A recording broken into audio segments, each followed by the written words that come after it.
Let's look at what problem solving entails, because that's really critical to understand if we're going to get past this stage and where we're at in our stifled evolutionary development as a species.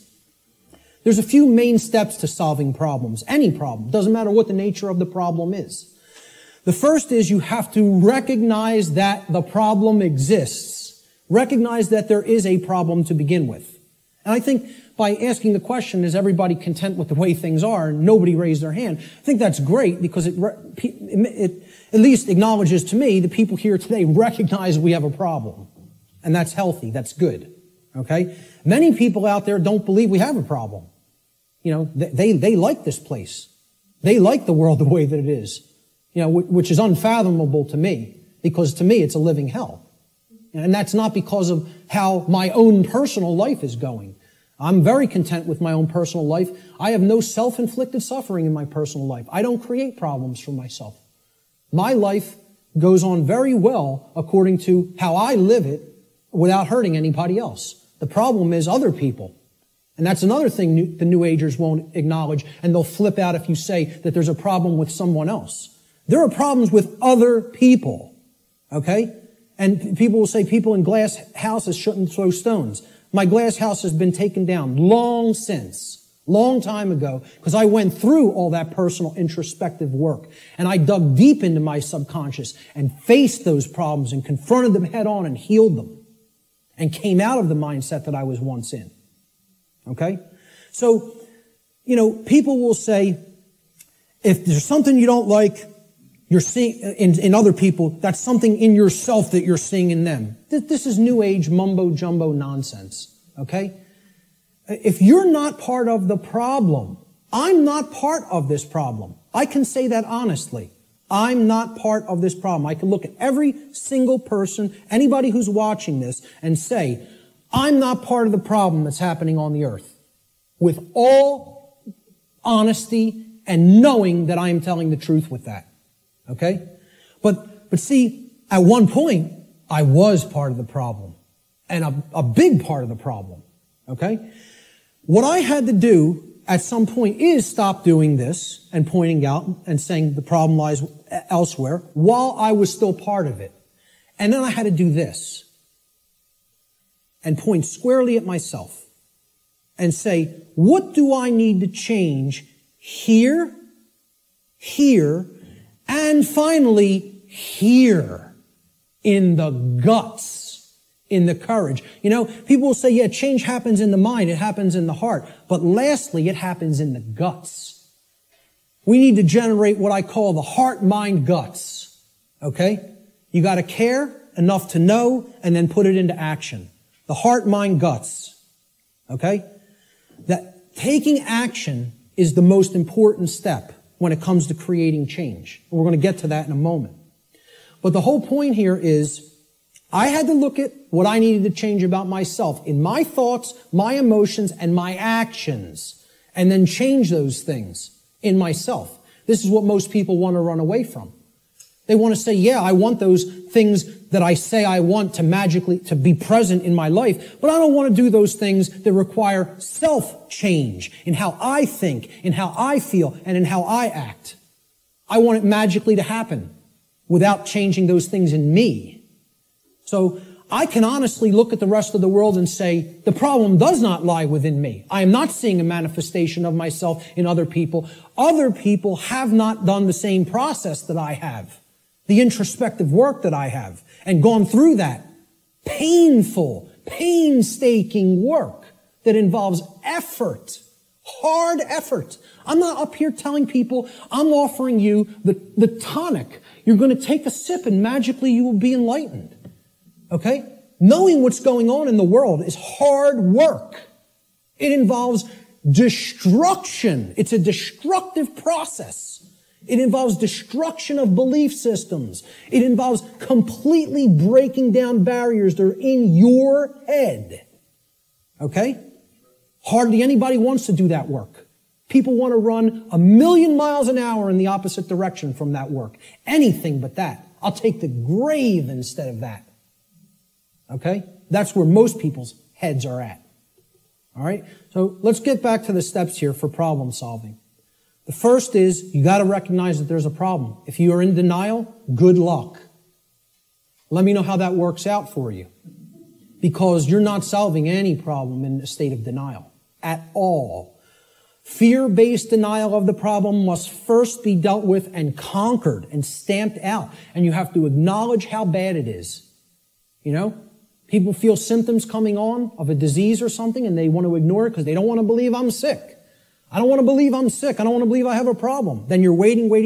You don't get it diagnosed and then it turns into a much bigger problem, which is where we're at as a society for ignoring this information.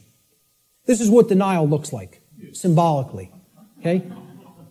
A person with their head in the sand like an ostrich. And please take note, ladies and gentlemen, when you're in this position, when you're in the position of denial with your head in the sand, you're on your knees with your ass in the air. Okay? I almost say it's amazingly synchronistic that the human body was designed like that. That in order to put your head in the sand, symbolically, so to speak, you have to be on your knees. Okay? And that's where most of our society is at. They're on their knees. And in that state of denial.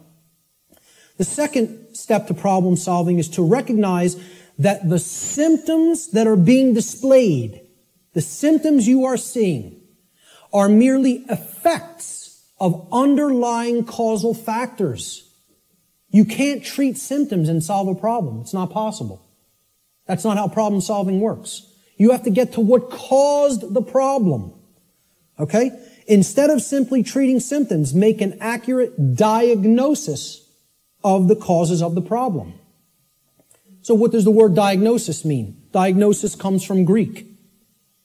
The preposition dia, transliterated there in the parentheses, you see it in Greek script. Okay? It means through or by way of.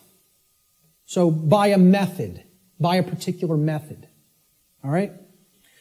And the second part of diagnosis is the Greek noun gnosis. Gnosis means knowledge in Greek. So what a diagnosis means is through knowledge or by way of knowledge. You're going to solve the problem by way of knowledge. There is knowledge that acts as the requirement to solving the problem and getting what you want. And here's another thing, and I'm going to keep going back to this. It's going to be like an undercurrent in this. Because the New Age community, I'm going to become a more outspoken opponent of New Age ideologies. Because they are lying to people. Whether it be through direct, willful deception, or whether it be through useful dupes and useful idiots. They are telling people things that are completely inaccurate to how things really work. All right? Because they want to keep people suppressed and non-active. They want people in acceptance mode of everything. Accept, never rebel. Okay? Don't take action. Just observe. Just watch. You'll hear all of these things in the New Age movement. Okay? The reason I bring it up is because when you even say the word knowledge to some New Agers, they almost take offense. Because what the New Age is becoming is the new modern day variant. It's a new form of what's known as solipsism. We're going to get to what solipsism is in a little while. Okay? But essentially, people don't want to hear that knowledge is what is required. Because the attainment of real knowledge, not pseudo-knowledge, real knowledge, requires work. It requires effort. It requires reading. It requires listening. It requires watching. And you know what most of all it requires that people don't want to give up? Who can tell me? Time. Thank you, sir. It requires time. There's one of the currencies people don't spend, on many things that they don't feel they can get immediate gratification from, which is why immediate gratification is so stressed in our society by the control system. That's what keeps people in their ignorance. So a diagnosis means if you're going to get well, you got to have the knowledge of the underlying causal factors that led to the creation of the symptoms. You're not going to treat the symptoms and get well. You got to have the knowledge to get to the causal factors, to find out what cause put this into effect. And we're going to talk a lot about cause and effect. The third step to problem solving is, through the knowledge that you've acquired now, via making an accurate diagnosis of the problem of the causal factors, right? You're going to then put that knowledge into action. Understanding what created the problem is like step 2, right? Stop being in denial. Understand what caused the problem. Act on the knowledge you now have to solve the problem, to make it right. Okay? So action is required. We make the diagnosis, then we have to take the required action necessary to rectify or to set right, which is what the word rectify means, the causal factors that led to the manifestation of the problem.